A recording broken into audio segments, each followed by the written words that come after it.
Hola chicos, ¿cómo están? Bienvenidos a la clase de física. Hoy lo que vamos a ver va a ser generación de energía en la naturaleza y el aprovechamiento de las fuentes energéticas. Una de las cosas más importantes para tener en cuenta en el día de hoy es la renovabilidad de las fuentes energéticas.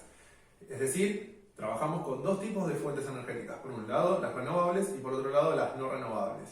¿De qué se trata esto? Es decir, en la actualidad una de las cosas más importantes es que la fuente energética con la cual un país o una región está trabajando sea dentro de lo posible lo más renovable posible. Significa que no se agote en el tiempo o que su regeneración a través del paso del tiempo sea sustentable. ¿De qué estamos hablando entonces? Hay fuentes energéticas en las cuales su tasa de consumo es más alta que su generación en la naturaleza, como por ejemplo el petróleo, el gas o el carbón. Es decir, son fuentes de energía las cuales tienen un problema. Su tasa de consumo es más elevada que su generación dentro de la naturaleza, es decir, se sigue produciendo petróleo o gas. Sin embargo, la tasa de consumo a nivel mundial se ha elevado mucho a lo largo de las últimas décadas, por lo tanto, es muy probable que se agoten con el paso del tiempo. No está establecido exactamente el intervalo de tiempo, pero es una de las cosas que va a ocurrir con el paso del tiempo.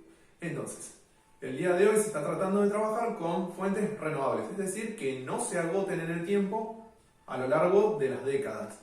En la actualidad, en la matriz energética mundial se han incorporado la energía hidroeléctrica, se ha incorporado también la energía eólica, solar y geotérmica, con lo cual esas fuentes de energía no se agotan a lo largo del tiempo, o su tasa de impacto es inferior en comparación con los combustibles fósiles. Otra de las cosas muy importantes a tener en cuenta en este caso es cómo se genera energía en la naturaleza. Para ello vamos a ir a la fuente principal del caso, en la cual aportaron grandes científicos como por ejemplo Robert Boyle, John Dalton y Ernest Rutherford, permitieron establecer las bases para poder entender cuál es la energía, de dónde proviene y cómo se puede generar energía a lo largo del tiempo en forma sustentable. Entonces, ¿qué tipos de aportes hicieron? Bueno, estos científicos lo que hicieron fue proveer una visión mucho más amplia acerca del concepto de partícula y el concepto de energía.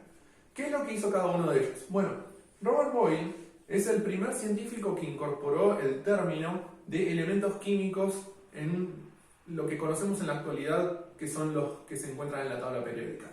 ¿Qué es lo que aportó Boyle? Bueno, básicamente que los elementos químicos se unen entre ellos para poder formar otras sustancias, como por ejemplo, si hablamos de una sustancia como el agua, está conformada por hidrógeno y por oxígeno. Ese fue un término incorporado por Robert Boyle. La unión de distintos tipos de átomos forma sustancias nuevas. Otro de los que aportó también fue John Dalton, que Dalton aportó lo que se conoce como su modelo atómico o modelo de Dalton, y al mismo tiempo incorporó la noción de combinación de átomos, es decir, los átomos pueden unirse entre sí a través de algún tipo de unión. En ese momento, Dalton no tenía los datos suficientes como para poder establecer qué tipo de unión había, pero él sabía que la combinación de distintos átomos también formaba nuevas sustancias. Es decir, amplió a través de un modelo atómico la noción de Robert Boyle. Y finalmente, Ernest Rutherford lo que aportó fue, por un lado, un modelo atómico basado en experimentos que él desarrolló, principalmente el experimento con una placa de oro bombardeada con partículas alfa, a través de lo cual él interpretó que el núcleo atómico contenía una parte muy pequeña de lo que es el átomo y por otro lado la gran masa del átomo se encontraba en el exterior, es decir, había un gran vacío y los electrones rodeando al átomo central.